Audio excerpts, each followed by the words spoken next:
The night before my wedding, I spoke with the version of myself from 5 years ago. When the me from 5 years ago learned that I was about to marry Willow, he was full of longing for the future. I poured out to him all the grievances I had suffered over the years with Willow. The Willow who once loved me had long since changed her heart. Now, in front of others, she only called me a social climber who used schemes to marry upward. The expectation in the eyes of my past self collapsed, and he fell into silence. After a long time, he finally spoke. I won't love her anymore. The trajectory of our encounter was altered. 5 years later, I completely disappeared from her world. Later, she asked everyone, only to find that no one knew her husband George anymore. Chapter 1. Willow and I were about to exchange wedding rings when Makoto, dressed in a sharp white suit, walked in and interrupted the ceremony. Everyone's gaze shifted toward him, and the sound of whispers buzzed through the crowd. The delight in Willow's eyes was overflowing. She released my hand and quickly walked up to him, as if he were her true groom. Makoto, you're here. Her voice carried a gentleness I had never heard before. Just moments ago, Father Lu had glared at me with disdain. Now his face was lit with smiles as he patted Makoto's shoulder and said, Makoto, you finally came back. Uncle just knew you couldn't bear to leave our Willow Lu. I stood there, even in my wedding attire, like a clown who had intruded on someone else's wedding. It was only then that Willow seemed to notice me. Her expression wavered, but after glancing at Makoto, she still spoke. George, this is the debt you owed Makoto back then. Today, let him take your place in completing this ceremony. Think of it as your atonement. Atonement. Was my sin nothing more than loving her? I drew in a deep breath, pressing down the bitterness in my throat, and stepped toward her one step at a time. Willow, are you sure you want to do this? Makoto's brother raised his wine glass and came up to me, deliberately raising his voice so that the nearby tables could all hear clearly. Well, if it isn't the scheming social climber, what's wrong? Trying to use your mother's illness to tie yourself to the Lu family again, refusing to leave? If you hadn't used underhanded tricks and drugged Willow back then, today's wedding would have been Makoto's and Willow's. Who would ever give someone like you this place? Shameful memories surged back like a tide. At a company gathering 5 years ago, I had been coaxed into drinking several glasses of alcohol. When I woke, I found myself half-dressed, lying in Willow's bed. Before I could react, the door was suddenly kicked open. Makoto rushed in with a group of people, and the scene was captured under countless flashes of light. His eyes were bloodshot as he pointed at me, cursing me despicable and shameless, while Willow's gaze on me was full of fury and disgust. From that day on, labels like the driver's son, calculating social climber, and homewrecker were branded onto me. Later, my mother, struck down by the scandal, suffered a heart attack, and her condition worsened sharply. To calm public opinion and take responsibility, the Lu family reluctantly allowed Willow to agree to this marriage. The whispers among the guests grew louder and more unrestrained. I told you, how could the Lu family ever want the son of a driver? What misfortune for their household. Look at the shabby air around him and his mother. Without such dirty tricks, he would never even touch the edge of high society in this lifetime. In the corner, my mother sat nervously, twisting her fingers. She was wearing an ill-fitting old dress she had borrowed from a neighbor. When she caught me looking at her, she lowered her head and whispered, George, I'm sorry, it's because your mom isn't capable enough. My nose burned, and a surge of heat welled up behind my eyes. I would rather she scolded me than say this apology that cut my heart like a knife. For the rest of the wedding ceremony, Willow had arranged for me to sit among the guests below the stage. I watched as she held Makoto's hand, slid onto his finger the ring that should have been mine, and listened as she spoke eternal vows to him. In that moment, I felt like the biggest joke in the world. After the banquet ended, I returned alone to the empty wedding room, took out my phone, and dialed a number. The night wind chilled me to the bone. In a low voice, I asked, so now, do you still think the future is worth looking forward to? On the other end of the line was George from 5 years ago. One of us was still full of hope for the future. The other had already turned to ashes inside. But, after all, there's been a misunderstanding. Maybe President Lu was just confused for a moment. He tried to console me weakly, his voice full of innocence. We've worked so hard to be together. Can't we hold on just a little longer? Right, stories heard can never match even a fraction of the pain of living through them. 5 years ago, George still knew the Willow who would smile at me gently and speak up for me against those who looked down on me. Oh right, he suddenly grew excited, his voice filled with expectation. You said I'd have a home with President Lu, didn't you? What's our home like now? Is it warm? His voice was like a soft knife, stabbing the deepest wound in me. I used every ounce of strength in my body to squeeze out a few icy words. Our mother was indirectly killed by Makoto. At Willow's birthday banquet, Makoto's younger brother, Kento, came to humiliate me viciously. My mother tried to protect me but was pushed to the ground, triggering severe heart complications. When she was sent to the hospital, a huge sum of money was urgently needed for surgery. When Willow arrived, she chose to believe Makoto's tearful pleas, scolding me for acting again just to get money. And so, the person who loved me most in this world left me forever while waiting for the surgery fee. Chapter 2. The next morning, when I came downstairs, Makoto was wearing Willow's bathrobe, sitting affectionately beside Father Lou at the breakfast table, looking every bit like the master of the house. On the table, Father Lou was tenderly fastening an expensive watch onto Makoto's wrist. "Makoto, this watch is the token of the Lou family's eldest son. In my heart, you have always been the only one." Father Lou's voice overflowed with affection for Makoto. Makoto glanced at me, his eyes filled with undisguised pride. "George is here. Come and have breakfast. I made it myself." Then he picked up a cup of warm soy milk, smiling brightly. "Have some soy milk. Warm your stomach. It's good for your health." Everyone knew that since childhood I had been severely allergic to soy products. Expressionless, I pushed the cup away. "I can't drink it." The next second, his hand tilted, and the entire cup of soy milk spilled across his white bathrobe, leaving an ugly stain. "Ah!" he exclaimed, jumping to his feet, his eyes instantly reddening. Just then, Willow entered from outside. The moment she saw this scene, her face darkened. She strode over, not sparing me a single glance, and went straight to shield Makoto behind her. Makoto tugged at her sleeve pitifully. His voice choked. "Willow, don't blame George. It's not his fault. Maybe because Uncle gave me the heirloom watch." He felt upset. "It's all my fault. I shouldn't have taken this cup of soy milk." "George." Willow glared at me in fury. "Are you really so petty? Do you have no tolerance at all?" She took off her coat and draped it over Makoto's shoulders, her tone instantly softening. "Don't be upset. I'll take you to change clothes. Today is the company's press conference. You'll attend it with me." She paused, then swept me with a cold look. "As for you, stay home and learn some proper manners from father. I don't want you embarrassing me in public in the future."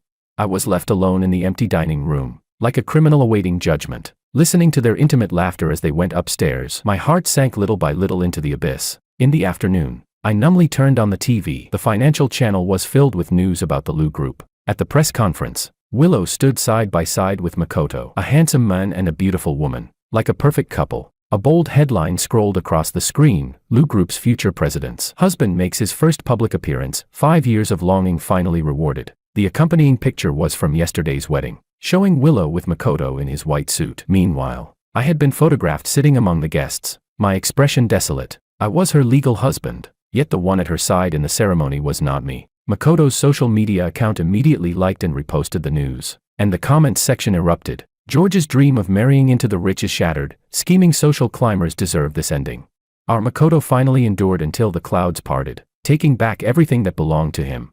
On the phone, George from 5 years ago was still trying in vain to defend her. They must be making it up. How could President Lou ever? How could she not? I cut him off with a bitter laugh. "Let me show you what the President Lou you love is really like." I had him ask a mutual friend to open Willow's WeChat posts, the ones she had blocked me from seeing. She hides them from me, posting sentimental words like, "If I could go back, I would never let go." Now do you see? Every single one of them is about Makoto. On the other end of the line, his breathing grew heavy, sinking into dead silence. "But unwillingly," he said again. "But at a friend's party, a video was taken. I saw her get jealous because I interacted with another girl. That expression didn't look fake." I pulled up that video and had him watch. "Look carefully. Her gaze went past you. She was watching behind you, at Makoto, who was pouring wine for a friend. And in that video, Willow had sulked the whole night because Makoto hadn't noticed her. She hadn't even noticed all the glances I cast at her." From the other end of the line came the sound of suppressed sobs. I took a deep breath and said slowly,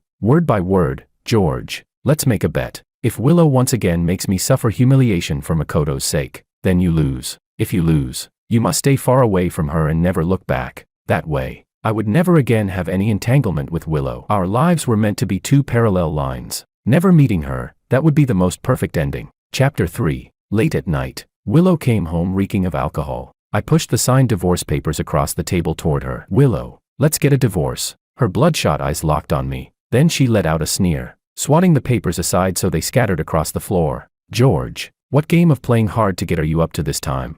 She bent down, pinching my chin, her alcoholic breath spilling across my face. "What's wrong? A few days as the legitimate Mr. Lou and you've forgotten who you are. Your wings have hardened, and now you think you can negotiate with me.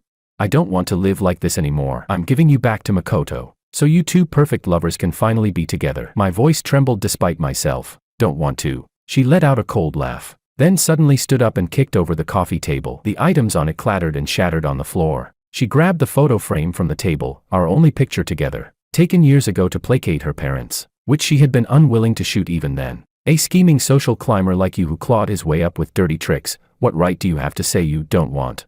Her voice was full of violent rage. You think I don't know your mother's illness is a bottomless pit? Leave me, and you and your driver mother will be out on the streets begging for food.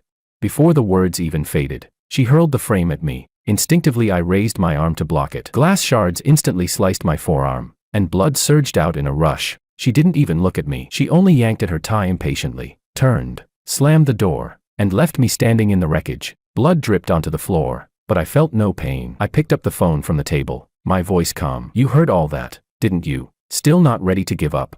On the other end, the me from 5 years ago was sobbing with despair, still clutching the last straw. But she's always kept a very precious diary. She said it recorded the things most important to her. You've been with her so long, there must be something about you in it. There has to be.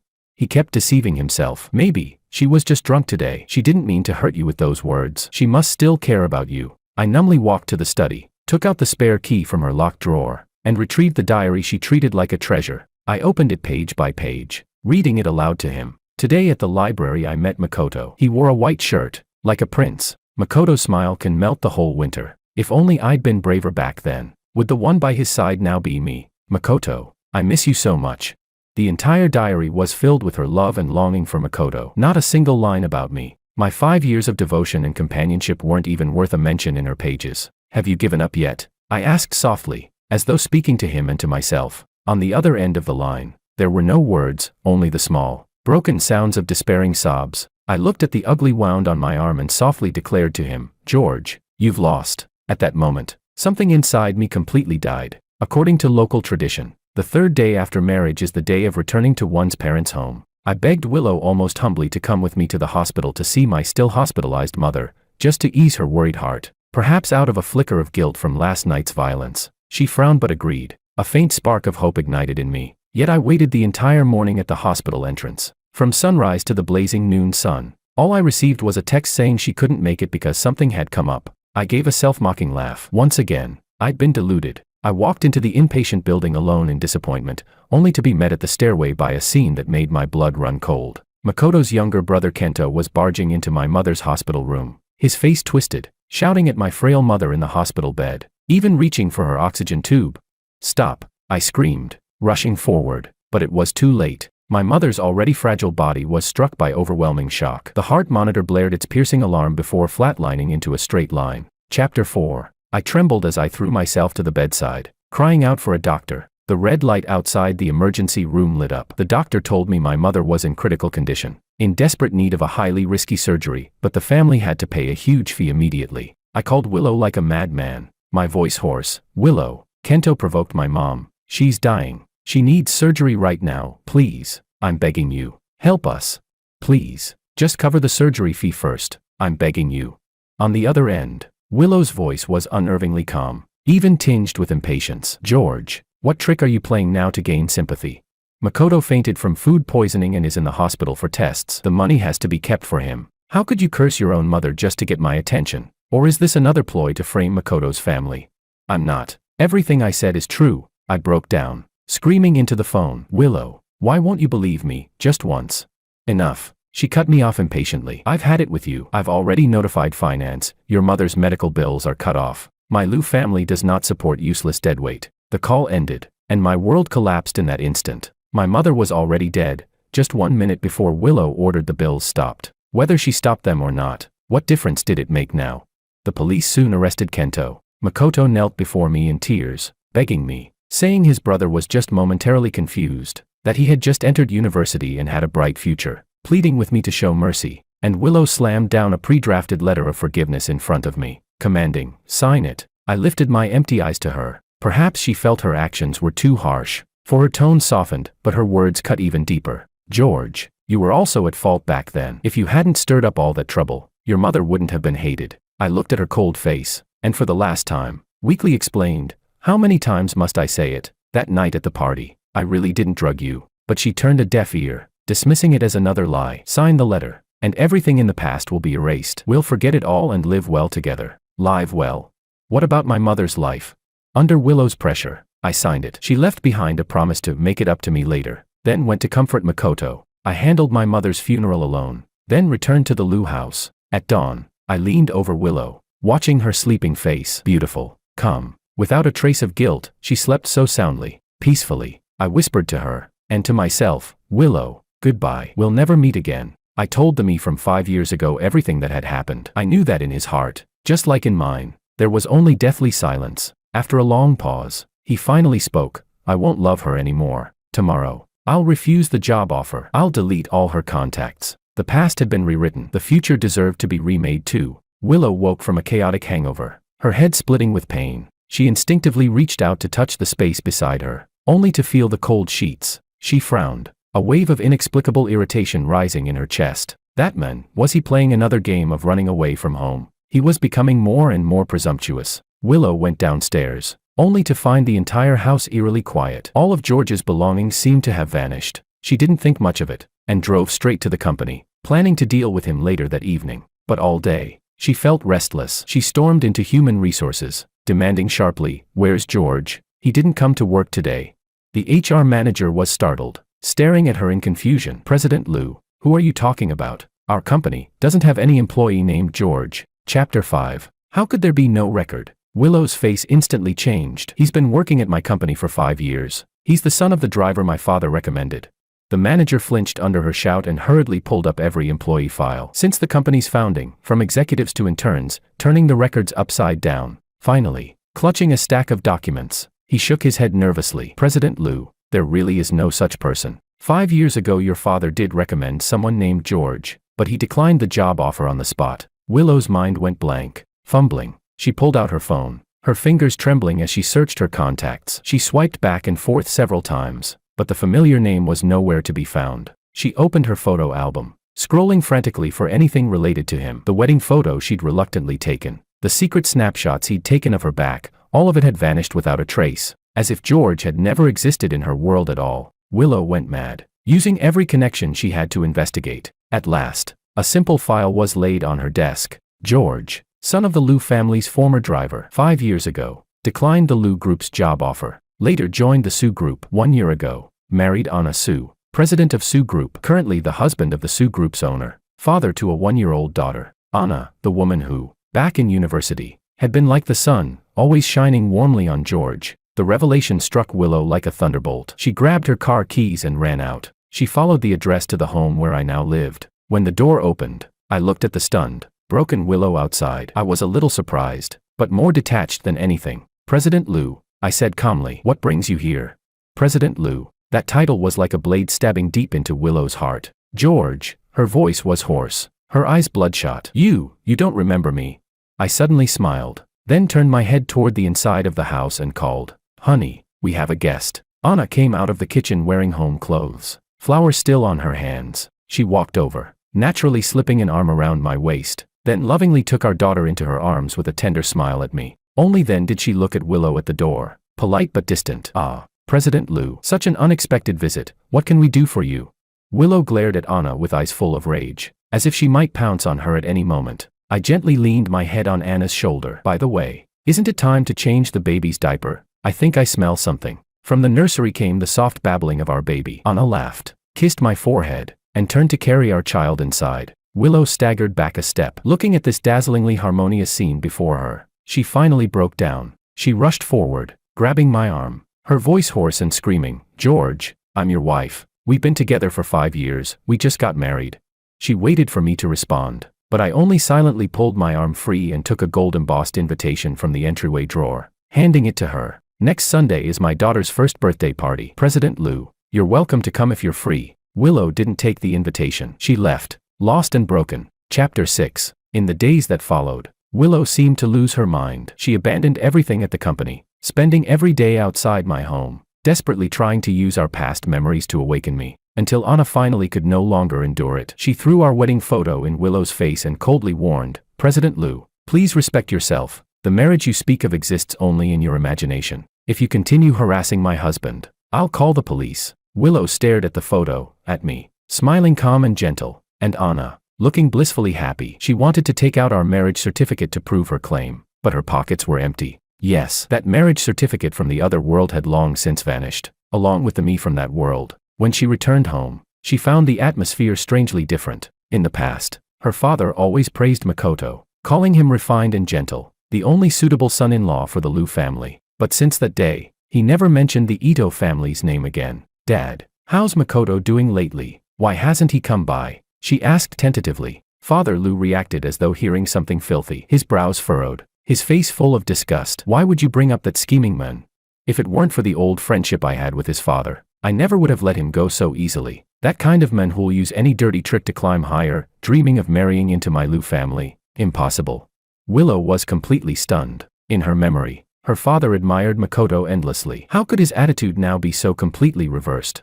That night, she drank heavily and fell into a long dream, so vivid it felt real. In the dream, she returned to 5 years ago, to the company gathering that had changed everything. "Because I had rejected the job offer, I hadn't been at the party." Makoto's target had shifted instead to another man, the department manager, who also harbored feelings for Willow. Makoto used the same old tricks, plying the men with alcohol, planning to send him into Willow's room, stage a scene of catching them in bed, and use it as an excuse to discard Willow and fly off with the wealthy heiress he had just started pursuing, whose family background far outshone the Liu's. But he miscalculated one thing. That manager came from a prominent family. He had grown up surrounded by schemes and intrigues, sharp and highly vigilant. Sensing Makoto's overzealous hospitality and ill intent, he pretended to be drunk, but once pushed into the room, he immediately sobered up, recorded Makoto and his accomplice's conversation on his phone, and called the police. With the police involved, the matter couldn't be hidden. There was witness and evidence alike. Makoto's plot to frame Willow, just so he could abandon her for a rich girl, spread like wildfire overnight,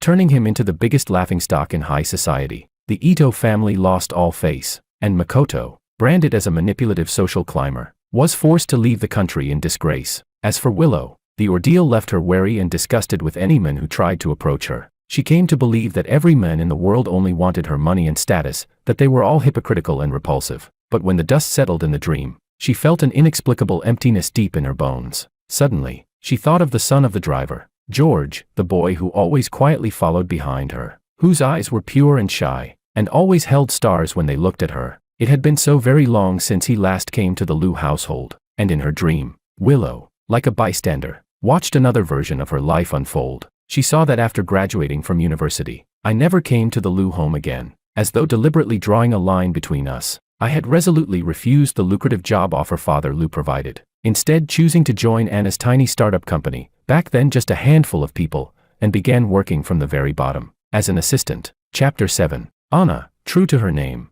as warm and bright as a piece of jade, had stood unwaveringly by my side since university. She knew my inferiority and sensitivity. She also knew of the silent, hidden love I buried deep in my heart. Anna never exposed it. Instead, she warmed my frozen heart little by little with her actions. She remembered my birthday. She cheered for every small progress I made. When I worked late, she quietly delivered hot meals to me. In the dream, Willow clearly saw the day Anna proposed to me. The sunlight was perfect. Anna looked up at me with sincere eyes. "George, let's forget all the things that once made you unhappy. From now on, let me be the one to love you. Let me be the one to protect you. Will you let me?"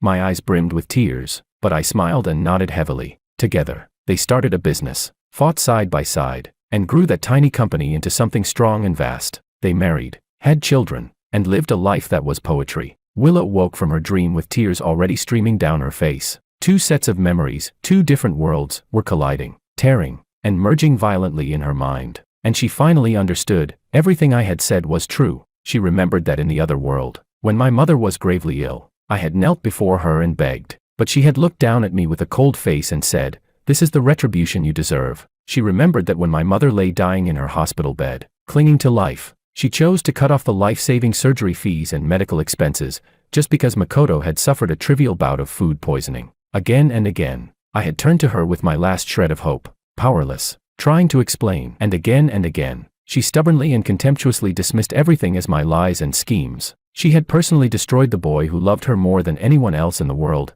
and indirectly caused the death of the kind, humble mother who only ever wanted her son to be happy. "George, I'm sorry. I'm so sorry." The pain tearing through her chest nearly ripped Willow apart. She wished she could go back, strangle that stupid, cold-blooded, wretched version of herself. Overwhelming regret and sorrow crashed down on her like a drowning tide, submerging her completely. Willow curled up in bed like a lost child, releasing muffled sobs of anguish. She turned all her fury upon the Ito family. By then, the Ito family had already been weakened, their vitality drained by the infamous scandal years ago. They had barely survived with Liu family support, granted only for the sake of old ties. Willow's revenge was swift and absolute. She pulled every investment from the Ito family, and united with other business partners to impose total commercial sanctions on them. Within a month, the Ito Group's capital chain collapsed, and they declared bankruptcy. In the business world, no one dared cross her. Makoto came to her in tears, begging her to show mercy for the sake of their past. Willow looked at his pitiful face and only felt sick. She remembered my mother, dead because of him in the other world. Her eyes went cold. Past feelings. She let out a chilling laugh, kicking his hand away. Between you and me, there's nothing left but hatred. Willow showed no mercy. She handed evidence of the Ito family's tax evasion to the authorities, sending Ito's father to prison. She reported Kento, presenting new evidence of his deliberate attack on my mother years ago. This time, he paid the price. He was sentenced to jail. Willow even tracked down the department manager Makoto had once tried to frame. Together, they exposed Makoto's schemes from 5 years ago, along with the chaotic scandals of his life abroad, blasting everything across the internet. Chapter 8. Makoto became infamous overnight, his name all over the internet, but only in disgrace. An avalanche of curses and ridicule crashed down on him. He was doxxed by netizens, evicted by his landlord, and spat on by passers-by. In the end, even his own desperate family cast him out, leaving him homeless in the streets. After doing all of this, Willow stood alone in her office, gazing out at the countless lights of the city, yet feeling no joy at all, because she knew, no matter what she did, she could never win back the George who had once been filled with nothing but love for her, nor could she bring back the innocent life that had been lost. Her world was already a wasteland beyond redemption. At a business banquet hosted by the Sue Group, I saw Willow again. She had grown much thinner, the sparkle in her eyes gone, her entire being suffused with a lifeless despair. Holding a glass of wine, she walked straight through the crowd toward me, ignoring Anna, who was intimately holding onto my arm. Willow's eyes glimmered with a desperate, almost mad plea. George, I know I was wrong. I truly know I was wrong. Please give me another chance. Let's start over. All right. Anna immediately stepped in front of me, her face icy, her tone brimming with hostility. President Liu, have you lost your memory?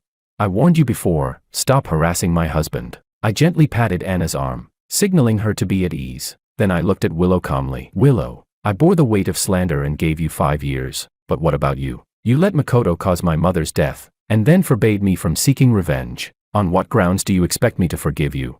For the last time, I'll tell you this, I'm very happy now with my wife. If you truly feel guilty, then stop disturbing my life. All the color drained from Willow's face, leaving her pale as paper. She staggered back, her eyes filled with inexpressible despair and pain. After that banquet, Willow never appeared before me again. I only occasionally heard news of her from others, or felt her silent gaze from some hidden corner I could not see, until one day, while I was shopping with my daughter, a car suddenly came barreling straight toward us.